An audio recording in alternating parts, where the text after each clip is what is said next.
हर हर महादेव सभी को। भारतवर्ष में एक प्रतापी और दानी राजा राज्य करता था। वह नित्य गरीबों और ब्राह्मणों की सहायता करता था। यह बात उसकी रानी को अच्छी नहीं लगती थी। वह ना तो गरीबों को दान देती और ना ही भगवान का पूजन किया करती थी, और राजा को भी दान देने से मना करती थी।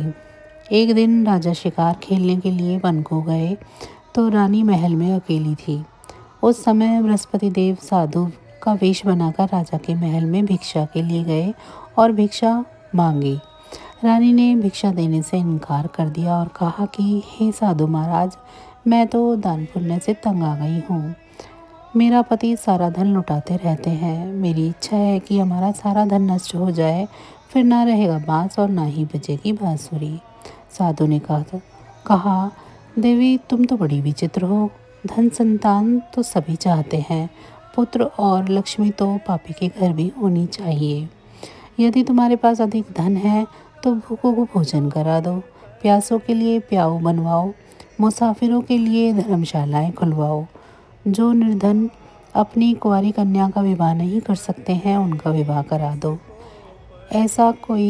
ऐसे कई और काम हैं जिनके करने से तुम्हारा यश लोक परलोक में फैलेगा।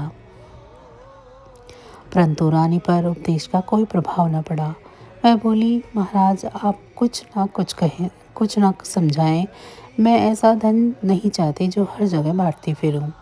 साधु ने उत्तर दिया, यदि तुम्हारी ऐसी ही इच्छा है तो तथास्तु। तुम ऐसा करना कि बृहस्पतिवार को घर लीपकर पीली मिट्टी से अपना सिर धोकर स्नान करना, मट्टी चढ़ाकर कपड़े धोना। ऐसा करने से आपका सारा धन नष्ट हो जाएगा।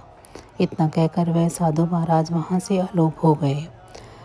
साधु के अनुसार कई बातों को पूरा करते हुए रानी को केवल 3 बृहस्पतिवार ही बीते थे कि उसकी समस्त धन संपत्ति नष्ट हो गई। भोजन के लिए राजा का परिवार तरसने लगा। तब एक दिन राजा ने रानी से बोला कि हे रानी, तुम यहीं रहो। मैं दूसरे देश में जाता हूँ क्योंकि यहाँ तो सभी लोग मुझे जानते हैं, इसीलिए मैं कोई ऐसा छोटा कार्य नहीं कर सकता। ऐसा कहकर राजा प्रदेश चला गया। वहाँ एक जंगल से लकड़ी काट कर लाता और शहर में बेचता। इस तरह वह अपना जीवन व्यतीत करने लगा। इधर राजा के प्रदेश जाते ही रानी और दासी दुखी रहने लगे। एक बार जब रानी और दासी को 7 दिन तक भोजन के बिना रहना पड़ा तो रानी ने अपनी दासी से कहा, हे दासी, पास ही के नगर में मेरी बहन रहती है। वह बड़ी ही धनवान है, तो उसके पास जाकर कुछ ले आ ताकि थोड़ी बहुत गुजर बसर हो जाए। दासी रानी की बहन के पास गई। उस दिन गुरुवार था और रानी की बहन उस समय बृहस्पतिवार की व्रत कथा सुन रही थी। दासी ने रानी की बहन को अपने रानी का संदेश दिया, लेकिन रानी की बड़ी बहन ने कोई उत्तर नहीं दिया। जब दासी को रानी की बहन से कोई उत्तर नहीं मिला तो वह बहुत दुखी हुई और उसे क्रोध भी आया। दासी ने वापस जाकर अपनी रानी को सारी बातें बता दी। सुनकर रानी ने अपने भाग्य को कोसा। उधर रानी की बहन ने सोचा कि मेरी बहन की दासी आई थी, परंतु मैं उससे नहीं बोली। इस पर वह बहुत दुखी हुई होगी। कथा सुनकर और पूजन समाप्त करने पर वह अपनी बहन के घर आई और कहने लगी, हे बहन, मैं बृहस्पतिवार का व्रत कर रही थी। तुम्हारी दासी मेरे घर आई थी, परंतु जब तक कथा होती है तब तक ना तो उठते हैं और ना ही बोलते हैं, इसीलिए मैं नहीं बोली। कहो दासी क्यों आई थी? रानी बोली, बहन मैं तुमसे क्या छुपाऊं, हमारे घर में खाने तक को अनाज नहीं है। ऐसा कहते कहते रानी की आंखें भर आई। उसने दासी समेत पिछले 7 दिनों से भूखे रहने की भी बात अपनी बहन को विस्तारपूर्वक सुना दी। रानी की बहन बोली, देखो बहन, भगवान बृहस्पति देव सबकी मनोकामना पूर्ण करते हैं। देखो शायद तुम्हारे घर में अनाज रखा हो। पहले तो रानी को विश्वास नहीं आया, पर बहन के आग्रह करने पर उसने अपनी दासी को अंदर भेजा तो सचमुच अनाज से भरा एक घड़ा मिला। यह देखकर रानी की दासी को बड़ी हैरानगी हुई। दासी रानी से कहने लगी कि हे रानी, जब हमको भोजन नहीं मिलता था तो हम व्रत नहीं करते थे, इसीलिए क्यों न इनसे व्रत और कथा की पूरी विधि पूछ ली जाए ताकि हम भी व्रत कर सकें। तब रानी ने अपनी बहन से बृहस्पतिवार व्रत की कथा के बारे में पूछा। तब बहन ने बताया, बृहस्पतिवार के दिन व्रत में चने की दाल और मुनक्का से भगवान विष्णु का केले की जड़ में पूजन करें तथा दीप जलाएं। व्रत कथा सुने और पीला भोजन ही करें, इससे बृहस्पति देव प्रसन्न होते हैं। व्रत और पूजन विधि बताकर रानी की बहन अपने घर लौट आई। 7 दिन के बाद जब गुरुवार आया तो रानी और दासी ने व्रत रखा। गुड़साल में जाकर चना और गुड़ लेकर आई, फिर उससे केले की जड़ तथा भगवान विष्णु का पूजन किया। अब पीला भोजन कहाँ से आए, इस बात को लेकर दोनों बहुत दुखी थे। चूँकि उन्होंने व्रत रखा था, इसीलिए बृहस्पति देव उनसे प्रसन्न थे। इसीलिए वे एक साधारण व्यक्ति का रूप धारण कर 2 थाली में सुंदर पीला भोजन दासी को दे गए। भोजन पाकर दासी प्रसन्न हुई और फिर रानी के साथ मिलकर भोजन ग्रहण किया।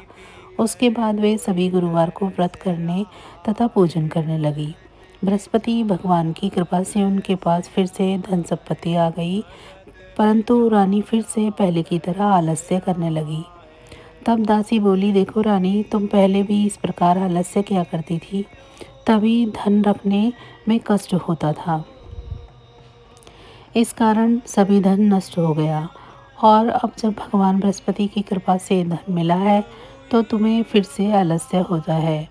रानी को समझाते हुए दासी कहती है कि बड़ी मुसीबतों के बाद हमने यह धन पाया है, इसीलिए हमें दान पुण्य करना चाहिए, भूखे मनुष्यों को भोजन कराना चाहिए और धन को शुभ कार्यों में खर्च करना चाहिए, जिससे तुम्हारे कुल का यश बढ़ेगा, स्वर्ग की प्राप्ति होगी और पितृ प्रसन्न होंगे। दासी की बात मानकर रानी अपना धन शुभ कार्यों में खर्च करने लगी, जिससे पूरे नगर में उसका यश फैलने लगा। बृहस्पतिवार व्रत कथा के बाद श्रद्धा के साथ आरती की जानी चाहिए। इसके बाद प्रसाद बांटकर उसे ग्रहण करना चाहिए। एक दिन राजा दुखी होकर जंगल में एक पेड़ के नीचे आसन जमाकर बैठ गया। वह अपनी दशा को याद करके व्याकुल होने लगा। बृहस्पतिवार का दिन था। एकाएक उसने देखा कि निर्जन वन में एक साधु प्रकट हुए। वह साधु वेश में स्वयं बृहस्पति देवता थे। लकड़हारे के सामने आकर बोले कि हे लकड़हारे, इस सुनसान जंगल में तो चिंता मग्न क्यों बैठा है। लकड़हारे ने दोनों हाथ जोड़कर प्रणाम किया और उत्तर दिया, महात्मा जी, आप सब कुछ जानते हैं, मैं क्या कहूँ। यह कहकर रोने लगा और साधु को अपनी आत्मकथा सुनाई। महात्मा जी ने कहा, तुम्हारी स्त्री ने बृहस्पति के दिन बृहस्पति भगवान का निरादर किया है, जिसके कारण रुष्ट होकर उन्होंने तुम्हारी यह दशा कर दी है। अब तुम चिंता को दूर करके मेरे कहने पर चलो तो तुम्हारे सभी कष्ट दूर हो जाएंगे और भगवान पहले से भी अधिक संपत्ति देंगे। तुम बृहस्पति के दिन कथा किया करो। 2 पैसे के चने मुनक्का लाकर उसका प्रसाद बनाओ और शुद्ध जल से लोटे में शक्कर मिलाकर अमृत तैयार करो। कथा के पश्चात अपने सारे परिवार और सुनने वाले प्रेमियों में अमृत व प्रसाद बांटकर आप भी ग्रहण करो। ऐसा करने से भगवान तुम्हारी सभी मनोकामनाएं पूरी करेंगे। साधु के ऐसे वचन सुनकर लकड़हारा बोला कि हे प्रभु, मुझे लकड़ी बेचकर इतना पैसा नहीं मिलता जिससे भोजन के उपरांत कुछ बचा सकूं। मैंने रात्रि में अपनी स्त्री को व्याकुल देखा है। मेरे पास कुछ भी नहीं जिससे मैं उसकी खबर मंगा सकूं। साधु ने कहा, हे लकड़हारे, तुम किसी बात की चिंता मत करो। बृहस्पति के दिन तुम रोजाना की तरह लकड़ियाँ लेकर शहर को जाओ। तुमको रोज से दोगुना धन प्राप्त होगा, जिससे तुम भली भांति भोजन कर लोगे तथा बृहस्पति देव की पूजा का सामान भी आ जाएगा। इतना कहकर साधु अंदर ध्यान हो गए। धीरे धीरे समय व्यतीत होने लगा। फिर वही बृहस्पति का दिन आया। लकड़हारा जंगल से लकड़ी काटकर किसी शहर में बेचने गया। उसे उस दिन और दिन से अधिक पैसा मिला। राजा ने चना गुड़ आदि ला कर गुरुवार का व्रत किया। उसी दिन से उसके सभी कलेश दूर हुए। परंतु जब दोबारा गुरुवार का दिन आया तो बृहस्पतिवार का व्रत करना भूल गया। इस कारण बृहस्पति भगवान नाराज हो गए उस दिन उस नगर में राजा ने विशाल यज्ञ का आयोजन किया था तथा शहर में यह घोषणा कर दी गई थी कि कोई भी मनुष्य अपने घर में भोजन ना बनवावे, न आग जलवावे। समस्त जनता मेरे यहाँ भोजन पर आए। इस आज्ञा को जो नहीं मानेगा उसे फांसी की सजा दी जाएगी। इस तरह की घोषणा संपूर्ण नगर में करवा दी गई। राजा की आज्ञा के अनुसार शहर के सभी लोग भोजन करने आए, लेकिन लकड़हारा कुछ देर से पहुंचा, इसीलिए राजा उसको अपने साथ घर ले गए और ले जाकर भोजन करा रहे थे तो रानी की दृष्टि उस खूंटी पर पड़ी जिस पर उसका हार लटका हुआ था। वह वहां पर दिखाई नहीं दिया। रानी ने आश्चर्य किया कि मेरा हार इस मनुष्य ने चुरा लिया है। उसी समय सिपाहियों को बुलाकर उसको कारागार में डलवा दिया। जब लकड़हारा कारागार में पड़ गया और बहुत दुखी होकर विचार करने लगा कि न जाने कौन से पूर्व जन्म के कर्म से मुझे यह दुख प्राप्त हुआ है, और उसी साधु को याद करने लगा जो जंगल में मिला था। उसी समय तत्काल बृहस्पति देव साधु के रूप में प्रकट हुए और उसकी दशा को देखकर कहने लगे, अरे मूर्ख, तूने बृहस्पति देव की कथा नहीं करी, इस कारण तुझे ये दुख प्राप्त हुआ है। अब चिंता मत कर। बृहस्पतिवार के दिन कारागार के दरवाजे पर 4 पैसे पड़े मिलेंगे। उनसे तो बृहस्पति देव की पूजा करना, तेरे समस्त कष्ट दूर हो जाएंगे। बृहस्पतिवार के दिन उसे 4 पैसे मिले। लकड़हारा ने कथा कही। उसी रात्रि को बृहस्पति देव ने उस नगर के राजा को सपने में कहा कि हे राजा, तुमने जिस आदमी को कारागार में बंद किया है वह निर्दोष है, वह राजा है, उसे छोड़ देना। रानी का हार उसी खूंटी पर लटका है। अगर तू ऐसा नहीं करेगा तो मैं तेरे राज्य को नष्ट कर दूंगा। इस तरह रात्रि के स्वप्न को देखकर राजा प्रातःकाल उठा और खूंटी पर हार देखकर लकड़हारे को बुलाकर क्षमा मांगी तथा लकड़हारे को योग्य सुंदर वस्त्र आभूषण देकर विदा किया। बृहस्पति देव की आज्ञा अनुसार लकड़हारा अपने नगर को चल दिया। राजा जब अपने नगर के निकट पहुंचा तो उसे बड़ा आश्चर्य हुआ। नगर में पहले से अधिक बाग, तालाब, कुएं तथा बहुत सी धर्मशालाएं, मंदिर आदि बन गई हैं। राजा ने पूछा कि यह किसका बाग है और धर्मशाला है। तब नगर के सब लोग कहने लगे कि यह सब रानी और दासी के हैं। तो राजा को आश्चर्य हुआ और गुस्सा भी आया। जब रानी ने ये खबर सुनी कि राजा आ रहे हैं तो उन्होंने बांदी से कहा कि हे दासी, देख राजा तुमको कितनी बुरी हालत में छोड़कर गए थे। हमारी ऐसी हालत देखकर वह लौट न जाएं, इसीलिए तो दरवाजे पर खड़ी हो जा। आज्ञा अनुसार दासी दरवाजे पर खड़ी हो गई। राजा आए तो उन्हें अपने साथ लिवा लाई। तब राजा ने क्रोध करके अपनी रानी से पूछा कि यह धन तुम्हारे को कैसे प्राप्त हुआ। तब उन्होंने कहा, हमें यह सब धन बृहस्पति देव के इस व्रत के प्रभाव से प्राप्त हुआ है। राजा ने आश्चर्य किया कि 7 रोज बाद तो सभी बृहस्पति देव का पूजन करते हैं, परंतु मैं प्रतिदिन दिन में 3 बार कहानी तथा रोज व्रत किया करूँगा। अब हर समय राजा के दुपट्टे में चने की दाल बंधी रहती तथा दिन में 3 बार कहानी कहता। एक रोज राजा ने विचार किया कि चलो अपनी बहन के यहाँ हो आवे। इस तरह निश्चय कर राजा घोड़े पर सवार हो अपनी बहन के यहाँ चलने लगा। मार्ग में उसने देखा कि कुछ आदमी एक मुर्दे को लिए जा रहे थे। उन्हें रोककर राजा ने कहा, अरे भाइयों, मेरी बृहस्पति देव की कथा सुन लो। वे बोले, हमारा तो आदमी मर गया है, इसको अपनी कथा की पड़ी है। परंतु कुछ आदमी बोले, अच्छा कहो, हम तुम्हारी कथा भी सुनेंगे। राजा ने दाल निकाली और जब कथा आधी हुई तो मुर्दा हिलने लग गया, और जब तक कथा समाप्त हो गई तो राम राम करके मनुष्य उठकर खड़ा हो गया। आगे मार्ग में उसे एक किसान खेत में हल चलाता मिला। राजा ने उसे देख उससे कहा, अरे भैया, तुम मेरी बृहस्पतिवार की कथा सुन लो। किसान बोला, जब तक मैं तेरी कथा सुनूंगा तब तक तो 4 या जोत लूँगा। जा अपनी कथा किसी और को सुनाना। इस तरह राजा आगे चलने लगा। राजा के हटते ही बैल पछाड़ खाकर गिर गए तथा किसान के पेट में बड़ी जोर से दर्द होने लगा। उस समय उसकी माँ रोटी लेकर आई। उसने जब यह देखा कि अपने पुत्र से सब हाल पूछा और बेटे ने सभी हाल कह दिया। बुढ़िया दौड़ी दौड़ी उस घुड़सवार के पास आई और बोली कि मैं तेरी कथा सुनूंगी तो अपनी कथा मेरे खेत पर चलकर सुनाना। राजा ने बुढ़िया के खेत पर जाकर कथा कही, जिसके सुनते ही वह बैल उठ खड़े हुए तथा किसान के पेट का दर्द भी बंद हो गया। राजा अपनी बहन के घर पहुंचा। बहन ने भाई की खूब मेहमान नवाजी करी। दूसरे रोज प्रातःकाल राजा जगा तो वह देखने लगा कि सब लोग भोजन कर रहे हैं। राजा ने अपनी बहन से कहा, ऐसा कोई मनुष्य है जिसने भोजन नहीं किया हो, वह मेरी बृहस्पतिवार की कथा सुन ले। बहन बोली, हे भैया, यह देश ऐसा ही है। पहले यहाँ लोग भोजन करते हैं, बाद में अन्य काम करते हैं। अगर कोई पड़ोस में हो तो दिखाती हूँ। वह ऐसा कहकर देखने चली गई, परंतु उसे कोई व्यक्ति न मिला जिसने भोजन न किया हो। अतः वह एक कुम्हार के घर गई जिसका लड़का बीमार था। उसे मालूम हुआ कि उसने 3 रोज से किसी भी तरह का भोजन नहीं किया है। रानी ने अपने भाई को कथा सुनाने के लिए कुम्हार के यहाँ कहा। वह तैयार हो गया। राजा ने जाकर बृहस्पतिवार की कथा कही, जिसको सुनकर वह लड़का ठीक हो गया।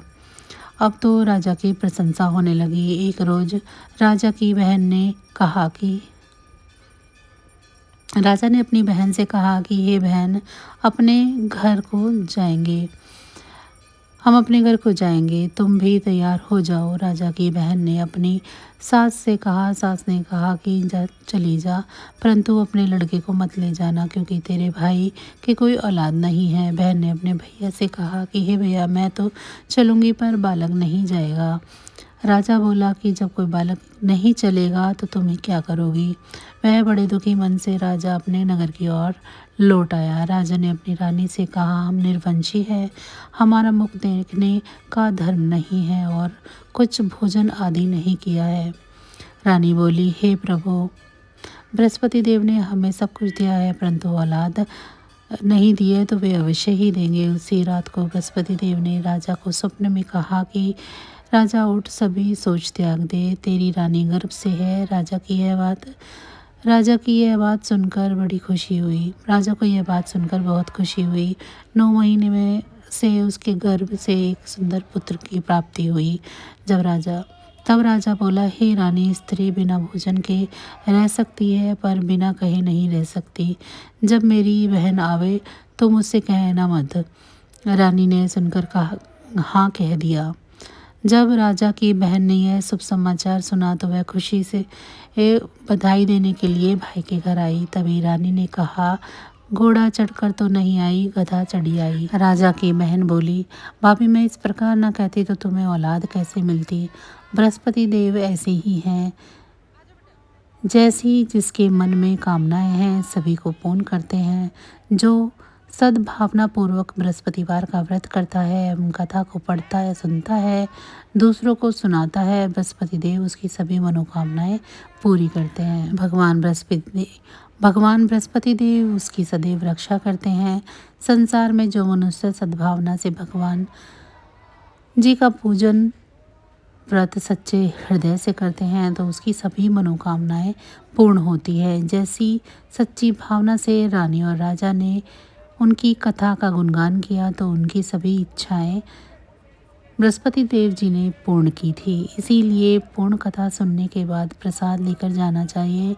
हृदय से उनका मनन करते हुए जयकारा बोलना चाहिए। बोलो बृहस्पति देव की जय, भगवान विष्णु की जय। तो बस आज की जानकारी इतनी ही थी। फिर मिलेंगे हम आपको ऐसी ही किसी अन्य जानकारी के साथ अगली वीडियो में। तब तक अगर आपको मेरी जानकारी अच्छी लगी है तो वीडियो को लाइक करें। चैनल को अभी तक सब्सक्राइब नहीं किया है तो चैनल को सब्सक्राइब कर लें और कमेंट बॉक्स में जय श्री विष्णु ज़रूर लिखें। इसी के साथ भगवान विष्णु जी की कृपा दृष्टि आप सभी पर सदैव बनी रहे। आप सभी का बहुत बहुत धन्यवाद।